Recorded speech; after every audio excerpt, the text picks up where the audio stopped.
historic streets and seaport. It was what city planners predicted, just not yet. In Boston, we've spent a lot of time thinking that these impacts are 20, 30 years down the road. These storms are here now. They're happening more frequently. They're more severe.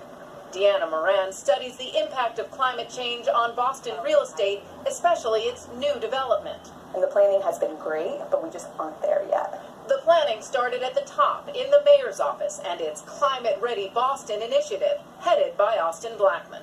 If you want to build a large building in the city of Boston, not only do you have to take into account what the climate projections are and the floodplains are right now, but you have to look at what those projections are in the future. But so far, it's just conversations and recommendations, not rules and regulations.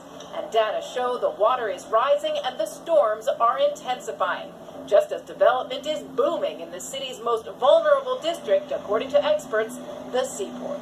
When we picture rising tides and stronger storms, we tend to think of places like Miami and the Gulf Coast. But with the exception of Alaska, New England is expected to see greater warming than any other place in the U.S. because of its higher latitude and its proximity to the Gulf of Maine, the fastest warming body of water on Earth, according to the National Oceanic and Atmospheric Administration. In the past decade, nearly $8 billion worth of residential and commercial real estate has been built or approved for construction in the Seaport, its inventory of properties doubling, according to CBRE. In fact, just the Seaport has seen 3 times the amount of new buildings going up than in all the rest of Boston's much larger downtown and financial district. And the Seaport is ground zero for water. This is what the city predicts will happen in 10 years, 20 years, 30 years, the booming district underwater. I think what scares me the most is the disconnect. We're relying on the historical past when we build buildings for the future. Why are we not changing the code? The process for changing the code is long and tedious. And changing the code could drive away the precious influx of big business to Boston. Names like Amazon and GE investing millions in Boston real estate development and attracting thousands of new workers, especially to the Seaport.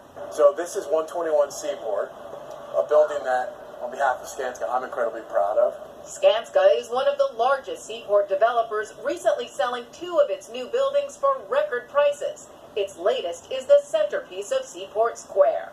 It's shaped like an ellipse, and that shape alone is very sustainable in that the wind on this building is far less than it would have been had it been a square or rectangle. So I'm looking out over water, water, water, water, water everywhere. No concerns. No concerns at all. This building is very well prepared to withstand any major storm event. The building's electrical infrastructure is 40 feet above the 100-year floodplain. The ground floor is elevated. All of this at increased cost. While some developers are proactive, others are less so because they know the end game is to sell the building. What we are starting to see is that developers will not necessarily qualify for financing because the insurance companies are saying, hey, we're not going to insure this unless you take into account some of those climate challenges. Why build? Why develop the Seaport? Right now, we've already got significant number of buildings and assets that are already in harm's way. As we look at continuing to develop it, there's actually an opportunity for those developments to be part of those protection processes. Like GE, building its proposed $200 million headquarters in the Seaport District and elevating the ground underneath to protect against rising tides. But the planning has to go beyond individual buildings or so-called islands of resilience. What are the barriers that frustrate you most? Not having control over the building code as a city.